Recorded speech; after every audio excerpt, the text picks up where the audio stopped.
Welcome to episode 331 of the DFO Rundown, brought to you by Fountain Tire. They specialize in tire and auto service, and you don't have to settle for a good deal or good customer service because at Fountain Tire, you get both. They'll treat your vehicle like it's their vehicle. If you need new tires or maybe your engine has a little rattle, stop in at Fountain Tire and they'll sort you out. Right now, you can save up to $225 on a set of 4 select tires, including Goodyear, until December 14th. And you can save an additional $50 when you do any service of $150 or more. Stop in at Fountain Tire or book an appointment online at fountaintire.com. I'm Jason Greger. We welcome in Frank Saravalli. Frankie, how are you? I'm good. You ever have a conversation with your parent and suddenly things in life just kind of crystallize for you? You understand who you are? I'll tell you a little story. Okay. Sitting at dinner last night with my family, my kids are there, my wife's there, my parents are there. And my dad was saying, "Hey, you remember this guy from back in the day I used to do business with?" I'm like, "No, I don't." He goes, "Oh yeah, when you were 4, I used to take you and your brother there on a Saturday because I'd have to get some work done. And you would just be wailing away on him, on your brother. And he just started calling you Frank the Prick." And so even now, as the years went on, he goes, I'd get a call from him every now and again, a couple times a year. And he'd say, "Hey, how's Frank the Prick doing?" And my dad would go, he's the same.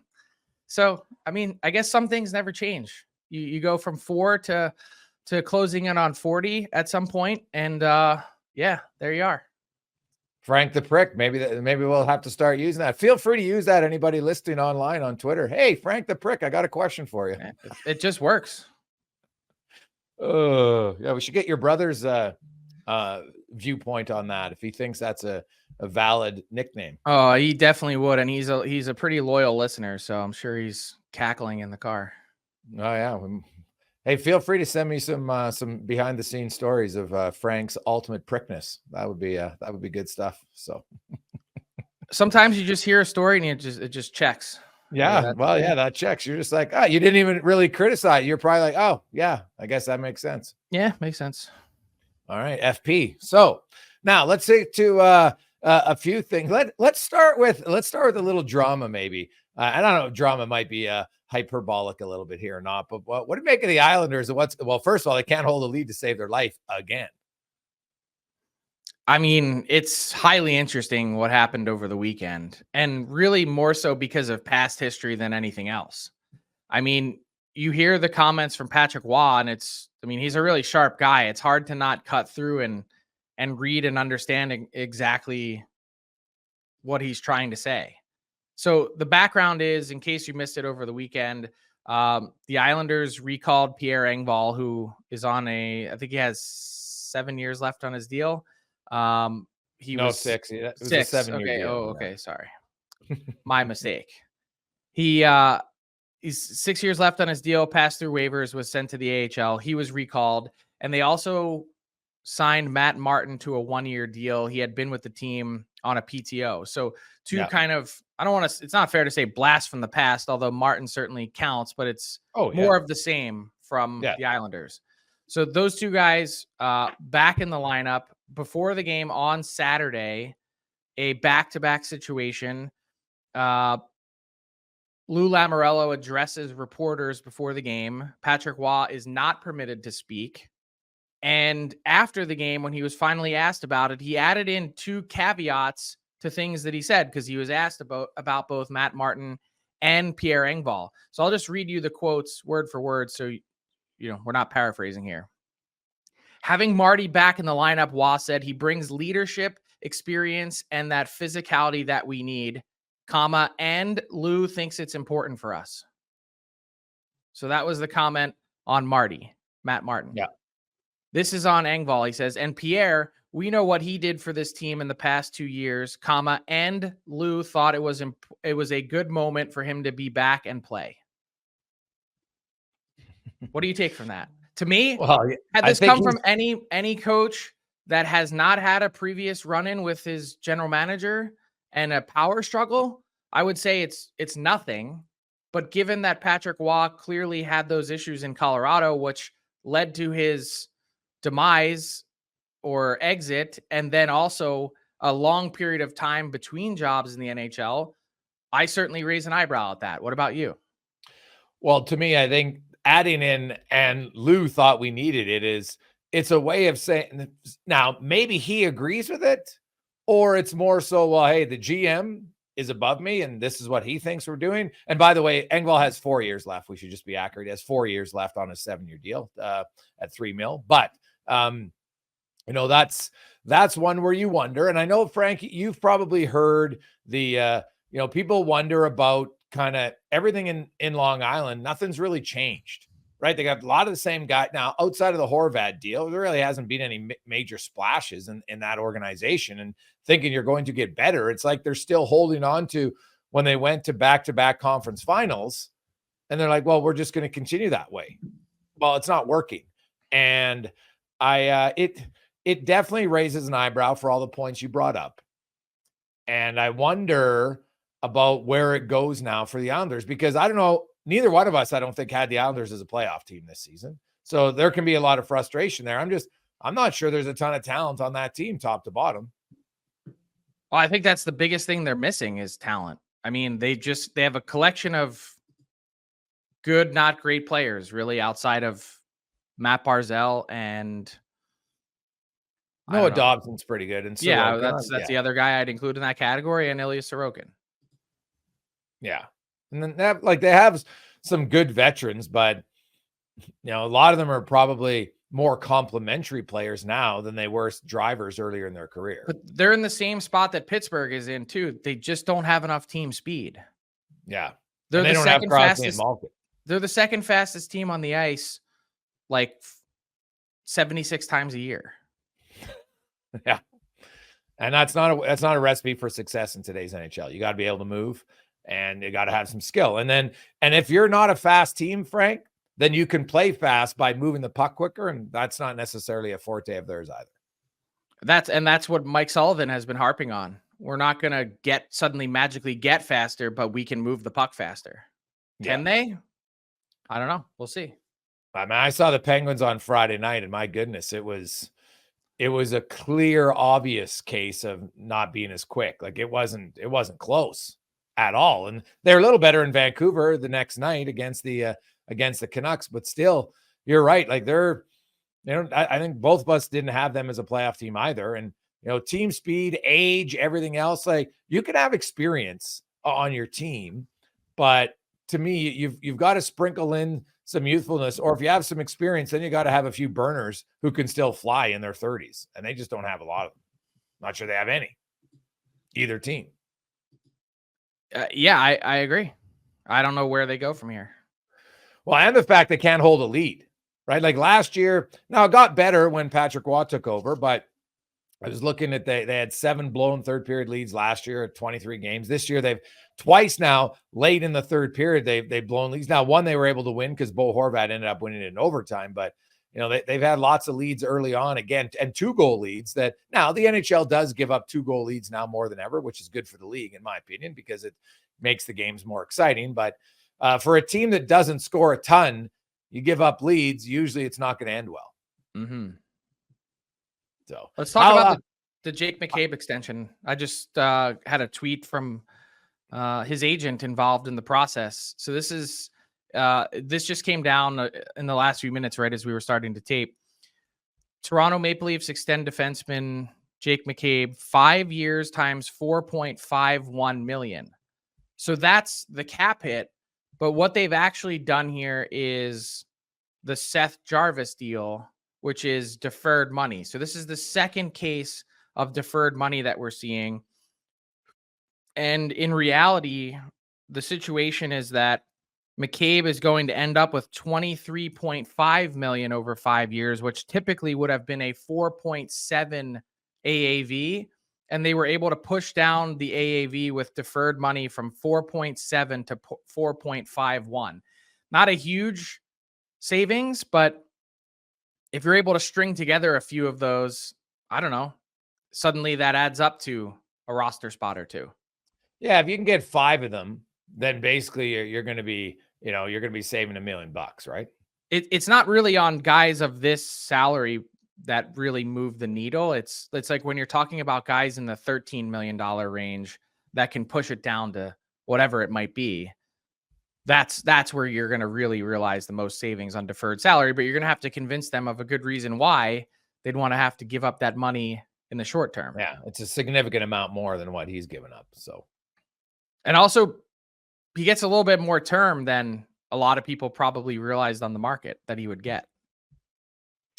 Well, Jake McCabe's been an unreal deal for them because of the trade, and Chicago's been retaining some salary, right? Like he's been a $2 million cap hit. So that's out of like they've been basically paying for half. So that's been a big boost. So he gets a slight raise from where he was. And, he's a solid, second pair defender for them. So it's kind of in his wheelhouse. I would think a little bit. He's how old's McCabe? 31. So 32, 33, 34, 35. So not terribly old. Well, so it'll take him to 37. 36, I guess. Yeah, right. 37. It starts as a 32-year-old. Yeah. 32 so plus 5 is 37. Yeah, but it ends at 36 though, right? 32, 33, 34, 35, 36. Okay. So his next one would start at 37. Got it. Either way, it's a decent deal. I like Jake McCabe. He's a highly competitive player, right? I think he's it's also too early to judge the deal because the 2 picks that the Blackhawks got in that deal, it's the first in 2025 and a second in 2026. So those didn't even happen yet.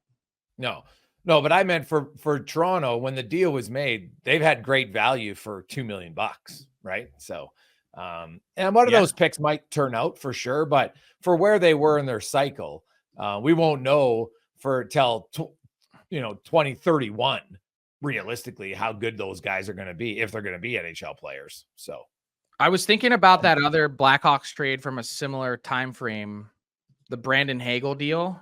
Yeah. That's not to sound cliche, but I think that ultimately is a win-win-win. The Lightning get Hagel. He's found a new ceiling in the NHL. Gets to, 75 points last year and is already north of a point per game this year. Scoring goals like crazy.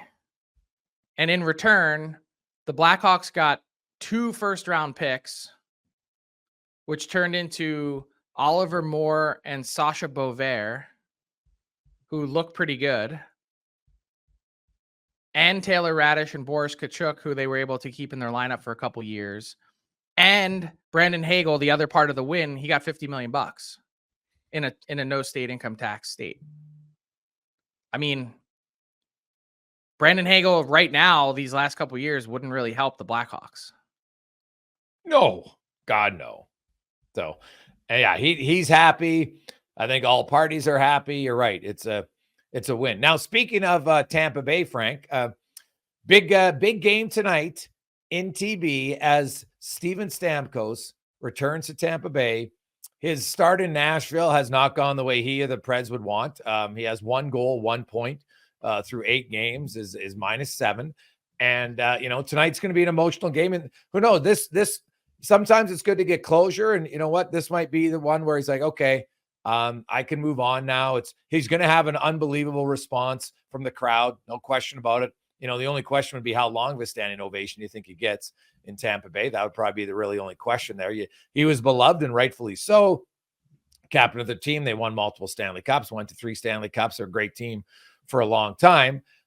It's super, super early in that cup. But right now, Tampa Bay is like, hey, you know what? We might have made the right decision. We move on. Kucherov has replaced his goal scoring. He's got 8 goals in 8 games. And Tampa Bay looks pretty good. What do you make of Stamkos' start? And is it somewhat predictable when you look at guys? Lots of guys struggle early on when they go to a new city. Yeah, I'm not incredibly surprised by that. That it has been a little bit of a grind to start. I mean, it's been more than a grind. 1 goal, no assists in 8 games. I do really question though, and again, Tampa off to a great start themselves, so it's we can judge this 3 years down the line, probably. I still wonder if Tampa Bay made the right decision here. What do you question about the decision? To me, the contract wasn't overly onerous. Was it to you? Well, when you hear the rumblings that like he would have signed for less than the $8 million in Nashville, then yeah. That's my point. I think it was way less than that. But was it more? Did the organization see something? Because Tampa Bay is not afraid to make the tough decisions, and I think if we look historically at teams who are really good teams, have their cup runs, what's the biggest mistake in hindsight? We always say, well, geez, they signed that guy for too long. They were too loyal to their guys. And so Tampa Bay went the opposite direction. So I can't criticize them on it. We'll see if it works out. But to me, it's like, you know what? They saw a reduction in his 5-on-5 play last year. And I think that led to their decision. Now we'll see if it's right. If it's a 1-year thing that happens, he comes back and, is great again. But sometimes, you know what? It shakes up the room a little bit, and maybe guys, they felt they were too comfortable or what have you. But I kind of like the boldness of making a tough decision where historically we've seen lots of other teams not make it. And then they end up signing guys too long, and then they're caught and their team falls off a cliff pretty quick, and they're stuck with a bunch of old guys on bad contracts. Are the Lightning actually as good as they've shown to be so far this season? Well, I think they are, considering, look at their goaltending. Like, you don't think Vasilevsky is going to get better than what his numbers post right now? I don't know. He did that he did basically where he's at now is where he was at for the entire 52 games he played last year. Yeah. I still think he's got more to his game. So they've just scored like crazy. Like, is it just like Nikita Kucherov scoring a goal a game is not sustainable? Well, not a goal a game, of course not. Yeah. But is Brandon Eichel going to score 3 out of 4? Probably not. But as Vasilevsky, you look at Vasilevsky's numbers, and he pitched a shutout his last game against Washington. He started. It's funny. He actually started out really well. Then he had, I think, 4 or 5 games in the 800s, and now he's back. So I'd probably have to dig a little bit deeper on what kind of goals he was allowing, all that stuff, because he's had either really good games, Frank. Like, there's no in between. He's either got a 933 save percentage or higher, or an 880 or lower. So 5 games, 880 or lower, 4 games, 933 or higher. So it seems kind of right now that it's a little bit of all or nothing. Stuart Skinner-ish. Yeah. Oh no, Skinner's had one bad game. And really the whole team was terrible against Winnipeg. Since then, he's got a 915 save percentage, which is kind of fine, I think, and goals against average of 2.38. But I look at Vasilevsky. I'm not ready yet to be questioning on him. I think Tampa Bay still got a lot of talent. It is interesting how they lose Stamkos and they've just kind of switched their power play. And now Kucherov is the shooter. Like, that's how skilled you are. They can just replace a guy who's that good of a shooter with another guy internally. There's not many teams that have that luxury of being able to do it. I think this is look, full transparency. And I said a couple games into the season, there's a good chance that I'm wrong on Tampa, because I had Tampa just missing the playoffs. The heater that they're on right now with some of the offensive production that they're getting, I just don't think is sustainable. Nick Paul, Brandon Hagel, Anthony Cirelli, they've combined for 28 points in 8 games. Yeah. That's if you had told me that those 3 guys were Braden Point, Jake Gensel, and Victor Hedman, I'd say, well, yeah, maybe there's a chance that they could sustain that all year. Those guys are really good. I'm not saying the other guys aren't. I'm just saying it's a level of production that we've never seen from them before. Yeah, a lot of assists, because their goal production, like Hagel has 6, but the other guys, like, they have 9 goals between them in 8 games. So if you look at that, it's like that'd be all guys kind of being 30-goal scorers, which is still probably pretty high. Any early on numbers. The whole team is averaging basically 4 goals a game. Yeah, that number is going to come down. It'll come down, just like I think their goals against will come down as well, right? Well, they're top 10 in the league in both categories. 8th in goals against, 7th in goals for. Yeah, so they'll probably start to meet somewhere. I think their offense, though, I like their offense. Like what Kucherov did last year, man, I don't think's a mirage. No, I agree with that. Yeah, I don't. It's just not gonna. I don't think the goal scoring is going to sustain for Kucherov. Yeah, well, he's not going to be at 82, although I'd love it. But would we be shocked if he was a 55 or 60 goal guy? I mean, I would, just because it's so far out from his career norm. Yeah. Well, last year, what did he have? 44? Last year was far and away his career high, pretty much 44. Yeah. He'd gotten to 41 year, 41 1 year, and then 44. But I think with Stamkos leaving, he becomes a little bit more of the shooter now. And when you're that skilled, those rare elite guys. And he's shooting 27% from the floor. That's going to come down. But people remember when Draisaitl scored 50 the first time? All right, that's never sustainable. It's a 21%. Now go look at his career. Certain guys can shoot at a high shooting percentage for a long time. Now, maybe not 27, but if Kucherov's around 21 this season, I won't be shocked. Just FYI, Kucherov is not shooting more. He has 3.8 shots per game this year. He had 3.77 last year. Now, isn't he shooting more though on the power play? Perhaps. I'm just saying as a whole, the power play, it doesn't, I don't have a distinction, but the number is the same. And by the way, he did 1 year, he led the league in power play goals. So that part maybe isn't shocking. Yeah, no, only one of his 8 goals so far is on the power play. 7 of his 8 are at even strength. Well, 2 of them are empty netters, though, right? So that's probably why it's high. Doesn't he have 2 empty netters? I think so. Sure. I think he had 2 in one game. Yeah, when he scored his hat trick, he had 2 empty netters. So there's that will increase your shooting percentage and your goal total. Kidding. Get a few of those. But see, I look at Gensel and Tampa. I think Gensel's a really good fit for that team. Right, and that's kind of right. It was kind of the trade they made was Stamkos. Because his contract was, what was it, 8.5, right? So Gensel's 9. They kind of basically replaced Stamkos with Gensel is what they've done. And early on, it looks like it's worked. We'll see if it works, all season and into the playoffs. But they're playing better. What about 2 other teams in that division? Boston and Buffalo. The Sabres have finally won. They got 3 in a row. Now they're back to 500. They had a terrible start. Their penalty kill is really the difference, Frank, in those 3 games. It's 100% after being 71% in their first few games this season. But what do you make of the Sabres? Like, they're kind of right on that wild card cusp, right? They're either going to be in or they're going to miss by 2 or 3 points. I have them in, and I'm gonna hold firm to that. I think that team has so much more to give. They need to find a way to defend better. They still have a minus goal differential.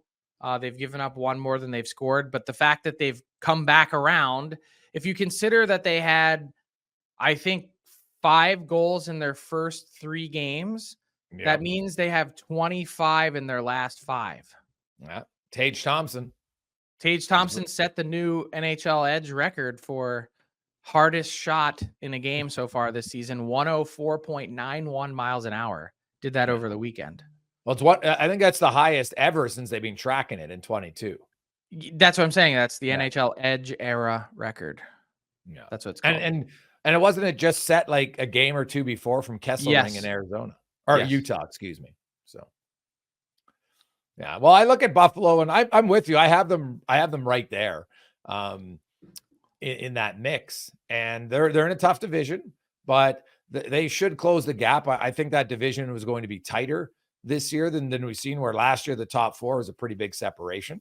I think it will be tighter. And, Toronto had a great start. Now they kind of hit the skids a little bit and had some egregious giveaways that cost them some games and some goals against for sure. So I think that division race all year long is it going to come down to if one team has any sort of extended funk of like 8, 9, 10 games, that might cost them. Honestly, I think it's going to be that close because like right now, what are they? 2nd to 8th is separated by 2 points. Yeah. I mean, so Buffalo's in 3rd place at 4-4-1. Buffalo, well, I guess they're all tied. Buffalo, Toronto, Detroit, Montreal, and Boston all have identical records at 4-4-1. Yeah. And Ottawa's played 1 less game and is at 4-4, right? Right. They're all at 500 in points percentage. But what is that?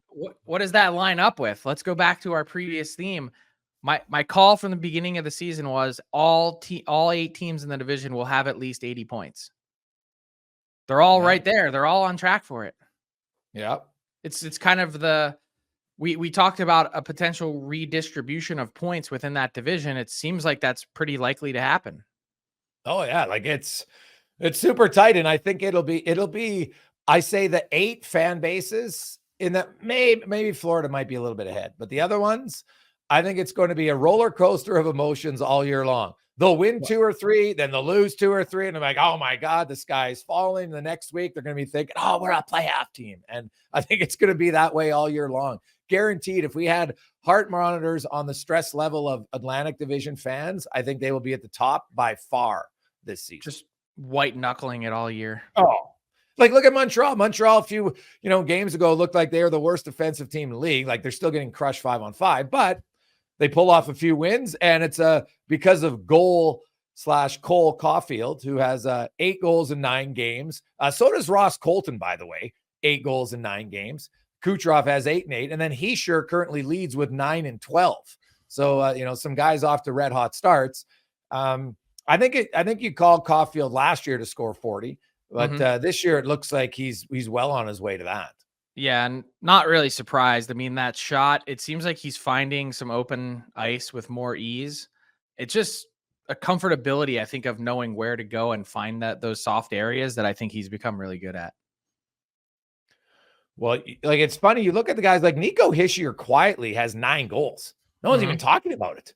Yep. Right now they played 12 games just because they started over in Europe, and although so did Buffalo, and they've only played 9. So it's kind of the Devils are getting a lot of games out here early, and then they're due for a stretch of a break. But even Nico Hischier's on fire early on. Which is why by the way, I always suggest when you look at the standings at this time of year to sort it by points percentage, not points. Like it's the Devils are off to a fine start, 6-4-2, but it's misleading because you look at it and say, "Oh, well, the Devils are in first place in the Metro." No, they're not. The Rangers are 6-1-1. 813 points percentage versus 583 is a humongous difference. If you resorted it, the Devils would be in 4th place. The Canes have found themselves. They've won 3 in a row. The Caps, they're 5-2. Those teams have played almost half the games as the New Jersey Devils, and yet they're only 4 points back. So just a PSA, public service announcement, as I always do this time of year, sort by points percentage. Yeah. You look at the, the Capitals have looked pretty good to me. You mentioned the Canes. They've really got their game going. They play Spencer Martin called up today by the Canes. Curious to see. Haven't gotten an answer yet on what's going on with the Canes goaltending front. Now, is that hopefully not another injury for Freddie Anderson? Well, unfortunately, that's right where my mind went, was Freddie Anderson. How could it not? Yeah. And honestly, that now Carolina is a team, Frank, that I noticed on the road, they have one of their equipment guys who comes on and dresses. I think it's one of their strength conditioning guys who dresses as a goalie. So it alleviates some of the time from their starters just taking shots in practice. And I know this, if I was a team, I would look to hire a guy to be that third string, a guy who's like a strength and conditioning guy who has a goalie background, just so he can come on there and you can take some shots for your guys in practice and alleviates the stress and the time of shots from your goaltender. I'd really start to look at it for teams, right? If I'm the Winnipeg Jets, I would definitely look at it. I got Connor Hellebuck playing out of his mind again, right? Like if we're talking 1 month into the season, he's had a great start and would be the leader right now in the Vezina. It's ultimately super early, but I wonder if we start to see a few more teams look at doing that, because it's an easy way. Can we stop with that? That's such bullshit. This is, I've been saying this forever. The league needs to fix the third goalie issue with this whole salary cap system. Yeah, but until they do it, that's the way to get around it. But why not just professionalize the position? Why can't that someone be like I've been saying this forever, be like a bullpen catcher? Guy travels with the team in baseball. He makes $70,000. And when he's not catching balls in the bullpen during the game and saving someone else's knees, he's folding laundry. He's preparing lockers. He's an extra helping hand on the team. And God forbid, worst case scenario, if you ever needed him to, that guy's, instead of being an EBUG, some rando that you pulled out of the stands, that's your guy that comes into the game if you ever needed it. But that's essentially what Carolina is doing. Except he's not their EBUG. He can't be their EBUG. Well, yeah, I guess you could make it legally then his EBUG. That's fair. Well, yeah, well, their EBUG only as at home, right? Isn't the rule now that the home team supplies the EBUG for either team? Correct. Yeah. So, but that's my point, is just let's save ourselves on a number of fronts here. Yeah. Give your starter and backup rest when they need to. Yeah. And if the guy's traveling around all the time, that means he's away from home that often. We can pay him more than $70,000 in a league that makes that much money. Let's just be realistic here. I guess. Yeah. So, but that's the problem. And that's the fear, is that other teams that aren't as big budget friendly are saying, well, the Leafs are pick a team that has a ton of money and this is inconsequential. Oh, they're going to abuse it and they're going to pay their third goalie, the guy so that you they're cap sort of it at something. professionalizing. Yeah, well, they're going to pay him $500,000 instead of $70,000. Yeah. No, they could. Hey, speaking of goaltenders, and you mentioned the Devils in their 12 games. I'm going to read you some numbers, Frank. Tell me if you're concerned. It's 12 games, right? It's a better sample than 8, of course. So it's 12 games in. Markstrom has an .895 save percentage, 301 goals against average. Jake Allen has an .876 and a 3.25 GAA through 12 games. Concerned at all about the defensive and the amount of goals they're giving up with their goaltending in New Jersey? So what do you think? Well, yeah, I think it's a concern, right? Like that was their whole talk was, we improved our defense, we got the goalie we wanted, and 12 games in, the numbers don't jive at all. Like, they're giving up, regardless who's in net, they're giving up over 3 goals a game. Yeah, I'm not that concerned. Gotta be honest. I think they're gonna find a way to level out here. And you've seen Sheldon Keefe. He's been fired up. I mean, he generally is pretty fiery in general, but I think they're gonna figure it out. There's Jacob Markstrom has had basically one season in his entire career where he's been sub 900. So he'll get it back? I think so. I think Jake Allen will too. Okay. It was just interesting when you look at their numbers early on for what was, supposed to be a big area of strength for them coming into the season. So, but let's talk though about goaltending in Colorado. So they've won 5 straight. They're now 5-4-0. McKinnon and Makar both riding 9-game point streaks to start the season. They've basically done it in spite. They've gotten some saves now, but they're doing it almost in spite of their goaltending. Sustainable or not? Like, are you comfortable in saying that the Avs have arrived and that they're gonna piece it all together? Well, I thought their top guys would be able to carry them, and they have. And so Makar and McKinnon are the first forward defense duo since Esposito and Orr in 73-74 to each have a 9-game point streak to start the season. And, Nathan McKinnon, this is the, kind of old hat for him. It's the 3rd time he started this a season with a 9-game heater. And I look at Colorado. Annanen's come in, and he's been the guy who's kind of given him the, goaltending that they need, right? 4 straight starts. Yeah. 4-0 with a 9.27. Exactly. So I know last year they were pretty high in him. And I talked to a few people who said, you know what, we think this guy can get going and maybe take that job. And so right now he's taking the job because he's 4-0, Frank, in that same time period, Georgiev is 1-2 with an 850. So behind the exact same team, one guy has a 927 and a 2 goals against average, and the other guy has an 850 and a 4 goals. But the only thing that doesn't make sense to me is, and maybe it's just the right thing to say, I guess, but I mean, here's Jared Bednar on Saturday. This is an exact quote. It's not like I still don't view Alexander Georgiev as our number 1 goaltender, but pretty much everyone on every position on our team, they've earned their ice time. So obviously he's saying he's got to get back there, but yeah, I'm sorry, like after a pretty sustained run with subpar numbers, like I'm, and especially a guy that's a pending UFA, I don't like. There are no favors being done to Georgiev, and I'm not going to pronounce him anywhere publicly that he's my number one guy. Yeah, I think Ben saying, hey, I don't view him as my number one, but he's not playing him as his number one, right? So he's saying the nice thing, but actions always speak louder than the word. The actions suggest he doesn't feel he's his number one. He's just not ready to throw him in the garbage bin, is basically kind of how I take that quote. Well, you're not going to catch Mike Sullivan dead saying Tristan Jarry is our number one goalie right now. Well, because he's not playing. He wasn't even in the same country as his team last week. Yeah.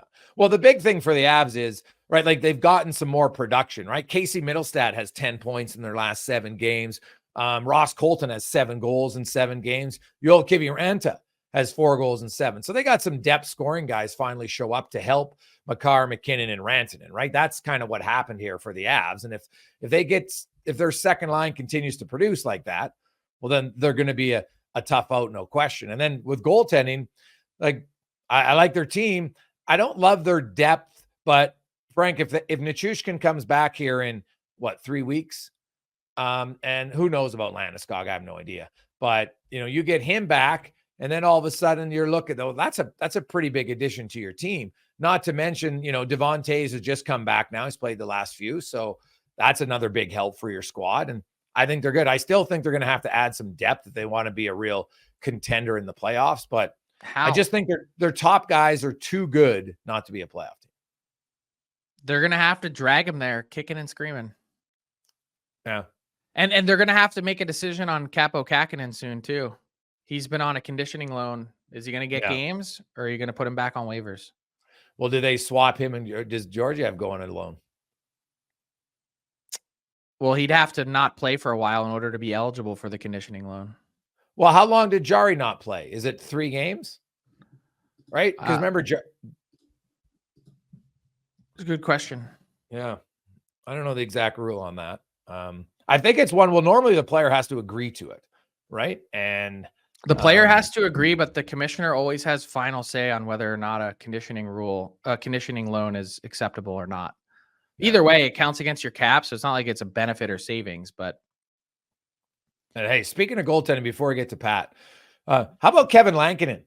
Now, I'm going to give Kevin Woodley a shout out. The last 3 summers, I always ask him, who's his breakout goalie of the year? A few years ago, he picked Charlie Lindgren. Boom. Then he picked Connor Ingram last year. Boom. He picked Kevin Lankinen in the summer, and no one signed him, Frank, until right near the very end, and likely due to injury. The Canucks signed him, and now look at Lankinen. He's come in. He's, 4-0-1. He's got like a .930 save percentage and a .195 goals. Like, it's exactly it.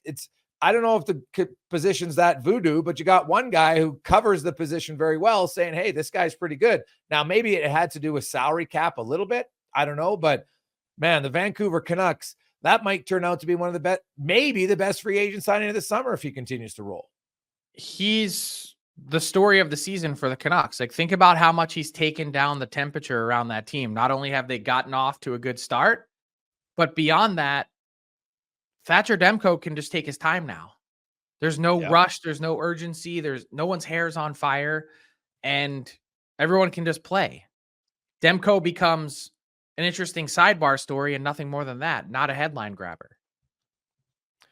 Well, it becomes the headline when what happens when he's ready to go, right? What do you do? Is it Sheloff's is 827, Lankinen's 930. Sheloff's doesn't need waivers though. It's an that's easy fair. decision. So he just goes down. Yeah. Wow, there. Easy decision. I didn't know he didn't need waivers, so solves that problem pretty easily. But yeah, you think about it, a late signing that's been monumental for your team early on. Let's bring in Patrick Puff filling in for Yaremchuk. Pat, how you doing? Good. Yourself? Pretty good, man. That's awesome. Yeah, as mentioned, clearly not Tyler Yaremchuk. He is in Seattle yesterday to watch his Buffalo Bills take on the Seahawks, stomping there for him. So that's a good start. As always, today's edition of Buy or Sell brought to you by Bet365. Open an account with Bet365 today and bet on a huge range of markets. So whatever the sport, whatever the moment, it's never ordinary at Bet365. Use the code NATION that you see at the top of your screen, NATION, to get in on the action. My first question for you guys today, we're going to look at the San Jose Sharks. So a lot of hype around this team coming into the season. You know, Macklin Celebrini, first overall pick, Will Smith and company.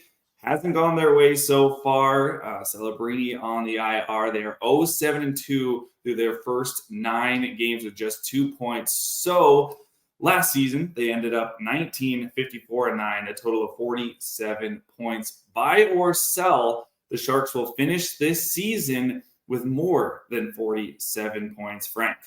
I'm going to buy. I know it's been ugly, but they were in the same exact spot last year. They're actually the first NHL team in history to start a year winless in back-to-back years, winless in their first 9. So that's some dubious history. And Ryan Warsofsky, their rookie head coach, was saying how embarrassing it was the other day. And totally get that, because there has been such increased expectations with this team because of the pieces that they added. All that means is they got there last year, and this team is better than they were last year, especially when everyone's healthy. So I'd expect that they're going to they're not going to crush it, but they're going to be in the mid 50s to low 60s, I think. Okay. Well, last year I'd called them not to win 20 games, and they ended up with 19. I'm going to stick with that. I'm going to take the, I'll buy that they won't match. So I'm going to say they come under. Yeah, I'll sell. Sorry, that they won't. They'll end up with like 46, 45. I think it's going to be a really tough, long year in San Jose. Yeah, certainly. And now we'll go to the other end of the spectrum. The Winnipeg Jets, still undefeated this season with a 7-0 record. They face the Maple Leafs tonight, Red Wings on Wednesday, and the Columbus Blue Jackets on Friday. Buy or sell, the Winnipeg Jets will start this season 10-0. Jason? Wow. Hey, why not, man? The Jets are playing unreal. I'm going to buy all day long. They now I know it's funny in Winnipeg. They really despise Toronto, even though it's not really a rivalry everywhere. But people in Winnipeg don't like it, so I think that's actually a really big game for their fan base tonight. I would look. I just, the way they're playing right now, man. They got all their guns going offensively. Hellebuck's been unbelievable in goal. And when called upon, Eric Commer's been serviceable, no question with how he's done. So I'm going to say they stretch it to 11. Yeah, I mean, I'll buy. I don't see any reason not to. They've just been really consistent. And, I love when they, Hellebuck's not in net like on Saturday night, and they don't miss a beat. It's not all on one guy.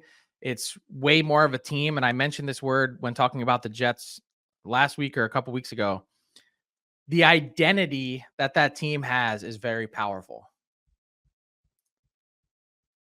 Yeah, lots of they're rolling right now. There's no doubt about that. So no doubt in my mind that they can get to 10. You guys want a third one, or are you happy with that? Yeah, let's go.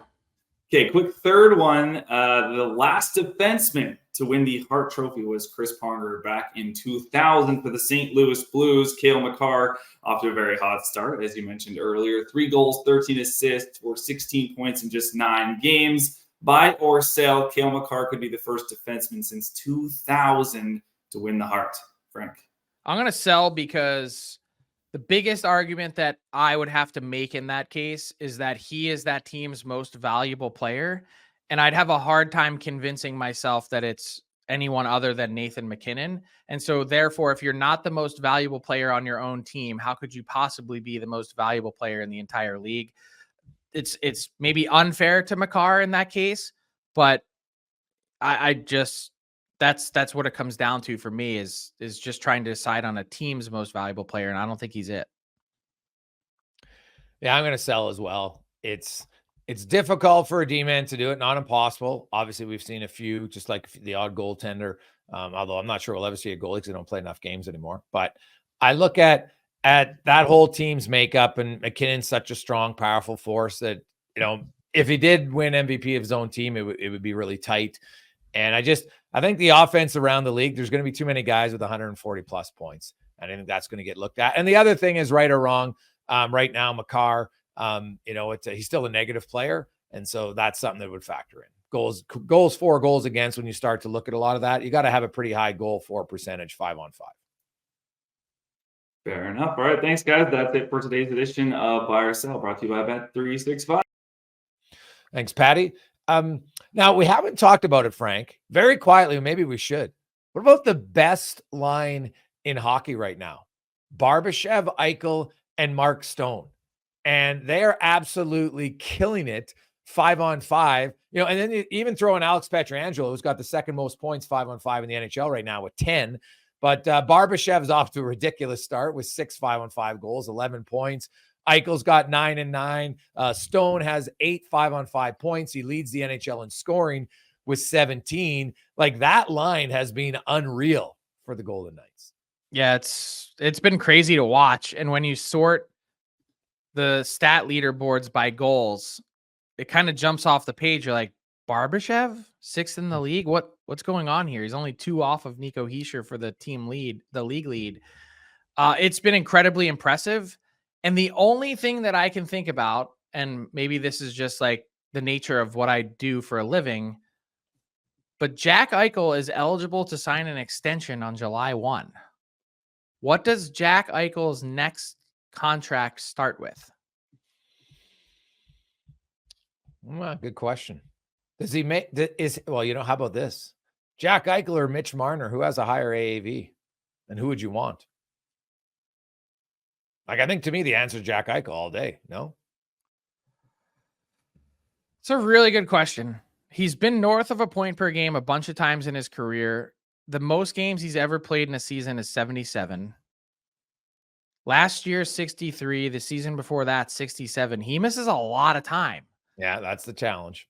But then you look at his playoff run, and when they won the cup, I mean, could have easily, like, he was right there in the Conn Smythe conversation to me.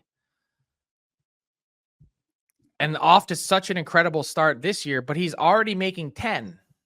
Yeah. And so for a guy whose career high is 82 points, how much higher does that number go? Well, like, I don't see how he deserves more than David Pastrnak. There's no rhyme or reason in my eyes, right? Like, he's been an 80-point player once. You mentioned the points per game. Even go on points per game. It's like David Pasternak's an infinitely better goal scorer, right? Like, Eichel's had 30 goals twice in his career, I think. Past is, so being 50, 60 goal scorer. So when I look at Pasternak's number, like, to me, there's no rhyme or reason for either of them. Like, honestly, I don't see how Mitch Marner gets a raise on his $10.9 million deal. I don't really understand. I agree with you. Why would? So, yeah. I could see Eichel come in at 11, but Mitch Marner. He's also in a no state income tax state. And like, you just saw the extension for Shea Theodore, which was obviously below market. It's like 11 is probably more than fair. Yeah. Well, even because I just look at Pastrnak and I say, hey, now some would say that that's just a really good deal, and you can make an argument it is. But when I just look at overall numbers in the last few years, so, Eichel, let's talk at the end of the season. Has he played 80 games? Maybe that changes things for him a little bit, because in the playoffs, he's over a point a game player. There's another example, Frank. We talked about it on the pod on guys Thursday. Who raise their level. Guys who got to be better. And so, just a reminder, Toronto fans, don't talk about goaltender and defense or depth forwards. Just look at your big four. And if those guys can produce in the playoffs, guess what? Your chances to win are going to increase. If they don't, you're going to lose again. It's just that simple. Like McKinnon, right? Look at all the teams who win. Kucherov, Oilers get to the final. Tkachuk, Draisaitl, McDavid, Florida. Their best guys are all even or higher in the playoffs. And that's just how it has to be. And so that's going to help Eichel. But the injury issue, Frank, is a valid point. I wonder how much that plays into, an AAV for a player, because he's played 70 games twice in his career. Mm-hmm. By the way, today's his birthday. Happy birthday, Jack Eichel turns 28. So he's 28 today, 29 in the last year of his deal. He'll turn 30 in the first month of his next deal. How long are you going? Oh, I think he's going to get 7 or 8. Like Draisaitl, funny enough, Draisaitl turned 29 yesterday, right? His new deal kicks in next season, which would be his 30th year, essentially, right? And so basically kind of like Eichel. So I'm thinking he would probably get 7 or 8 years. And if it's in Vegas, he probably gets 8. So it also has me wondering about the Eichel deal and just some revisionist history. He's been making $10 million a year since 2018-19. This deal was signed way back in 2017. Yeah. More than 7 years ago. By the Buffalo Sabres and Jason Botterill. Has this been a good contract or a bad contract? Well, no, it hasn't lived up to it at all. Right. So you said it started in 18-19, Frank. Right. So if you look at just points, because we can go points per game, but Jack Eichel has the 46th most points in the NHL. He is over a point a game. So what is he sorted by point per game? If I go point per game, he's at 1.04. So that would put him, and I get rid of guys who have only played like, a few games. So let's say over that, then he would be 20th. So 20th highest point per game ratio in the league, like $10 million is not far off. It's probably like right in that world. Yeah, but he was also doing it like right as $10 million a year AAVs were becoming the norm. Like it was kind of a little bit of a reach then. Yeah, the problem is, Frank, amongst just forwards, you know where he ranks that time in games played? 229th. So that you're paying him a lot of money. When he's in, he's great. The problem is he's not in that often. So I'm kind of torn because I would tend to agree with you that it probably has not been a good contract, but I don't think it's also crazy far off either. No, it's not terrible. Like obviously he earned his money when they won. And that's always the challenge of a contract. When you have an 8-year deal, is every year going to be great? Probably not every, but I think there's probably been more years where you were like, geez, we didn't get the value out of the contract, right? It also didn't get in the way of trading him either. No.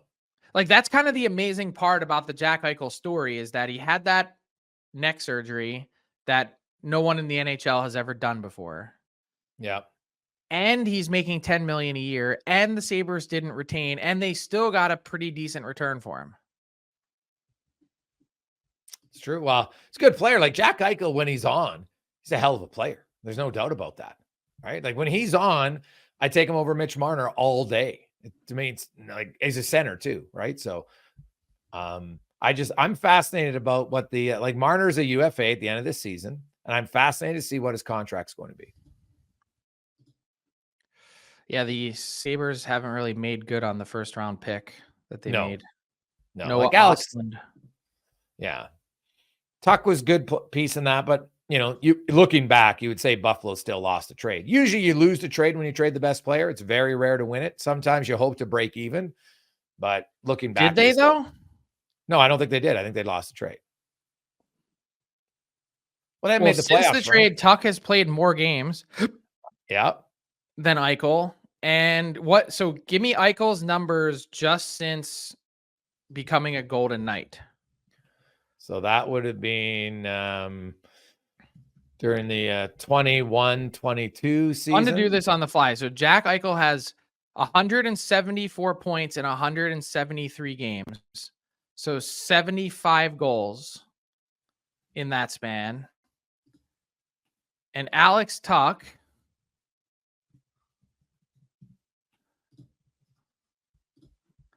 since becoming a Sabre, Alex Tuck has 1 fewer goal, and he has 11 more points than Eichel, and he's played. He's played more games. Yeah, he's played 34 more games. Yeah, so I guess you could say they broke even. Well, he also doesn't carry the cap hit of the $10 million. And Yeah, I know but at the end, we're all going to say Stanley Cup's the only thing that matters. Jack Eichel, huge, Vegas wins the trade. But I guess I would go back and say, did they really? Well, Vegas won it because they won a cup. Buffalo, you can say they didn't lose it, but to me, they only broke even because even if they gained cap space, Frank, it didn't help them make their team any better because they haven't made the playoffs. Like, never mind win the cup. You're forgetting, though, that they also had gotten to a point in time where they were like, hey, we're not letting this guy go through this surgery. His time was over. He was never going to play for the Sabres again. Yeah. Remember, they stripped him of the captaincy. He left the team. So was that maybe a wrong decision, though? When you look back on it, the surgery clearly worked. Well, the surgery, yeah. I think that would be another interesting revisionist point is should the Sabres just have allowed him to get the surgery? But we also don't know the other factors that played in. Maybe he was just tired of losing and said, I want out of here 100%. In general. Yeah, no, I get that. Right. So to me, they don't lose the trade, but I don't know if I can say it was being a win for Buffalo because like Tuck's being good. He's healthier. And I like Tuck as a player, but they haven't taken and said, okay, we gained $5.5 million in cap space, but we haven't done anything productive with it because we haven't made the playoffs. Like $5.5 million, like you should be still not using all their cap space. So it's hard to really make the argument that it matters. Yeah. Well, I would argue it does then. Like, dude, They've you got a rich owner. $6.2 million sitting there that they can't. Yeah. It's use or lose. Yeah. How's that helping them make the playoffs? And that's with Jeff Skinner on his buyout. Yeah. Yeah. So I don't know. It's just an interesting data point. Yeah. And I was thinking about, like, Tuck has 11 more points than Eichel since that stretch. Yeah. And only 1 or 2 fewer goals. Like it's hard to make the argument that they got crushed in the deal. No, I never. Yeah, I would agree. They never get crushed. No doubt about that. Right. Like Tuck is he's a 0.89 per game player in that time, and Eichel's 1.01. Right. But you're right. Games. Hey, the best ability is dependability, and that's the thing about Eichel that might lower his AAV because historically he's been a guy who, for a variety of reasons, can't stay healthy year after year. The most disappointing part of the trade has to be Peyton Krebs. Well, that or the fact that Buffalo hasn't hit on the first round pick. 16th overall, you probably should be drilling on that. But Peyton Krebs has scored a grand total of 21 goals in 210 games. Yeah. He was a first round pick.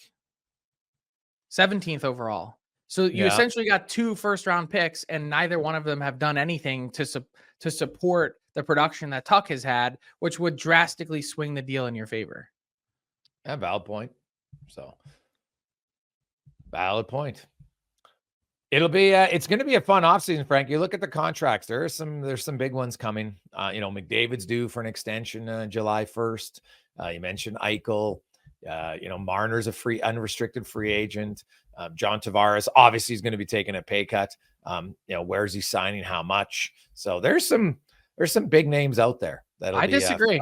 I think we're on track for one of the least interesting trade deadlines. No, not trade. I'm talking. Listen, we're on track for one of the least interesting transaction periods I think we've seen in a while. Between trade deadline and free agency, teams are going to have so much money this summer. They're not going to know what to do with it. And the crop is just not that strong. So so the cap's going to go up, what, $5 more million, you think? Yeah. And then, but you're going to have other contracts expiring. Like, look at the spending that took place this past summer. Yeah.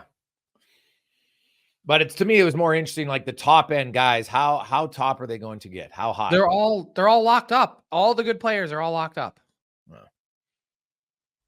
Well, yeah, they're not going to new teams. I would agree. Well, maybe Marner.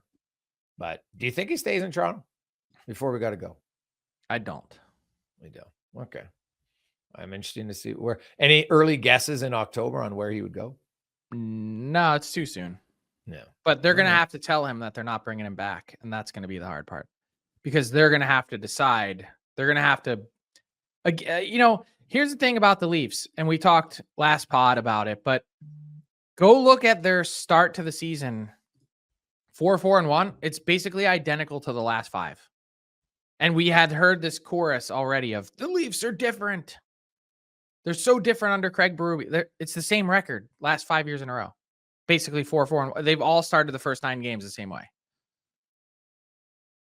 It's probably just the same team with the same core on track to achieve the same results.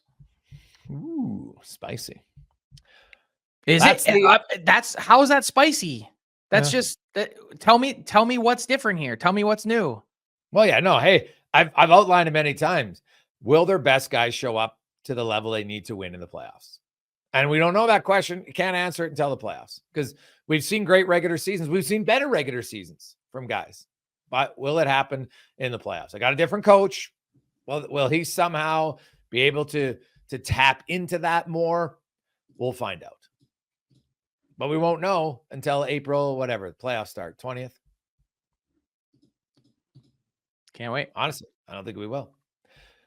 That's a rundown. Episode 331 brought to you by Fountain Tire. Stop in right now until December 14th. You get a set of 4 tires and save up to $225, including Goodyear. Book your appointment at Fountain Tire or go fountaintire.com or stop in at a location near you. We'll talk to you Thursday, Frank. What's up, hockey fans? If you enjoyed that video, then you need to be hitting the subscribe button right here at Daily Faceoff. Exclusive interviews and analysis from our hockey insider Frank Saravalli, fantasy updates from Brock Sagan, and a daily live show at noon Eastern, Monday through Friday. You don't want to miss any of the fantastic content, so hit that subscribe button.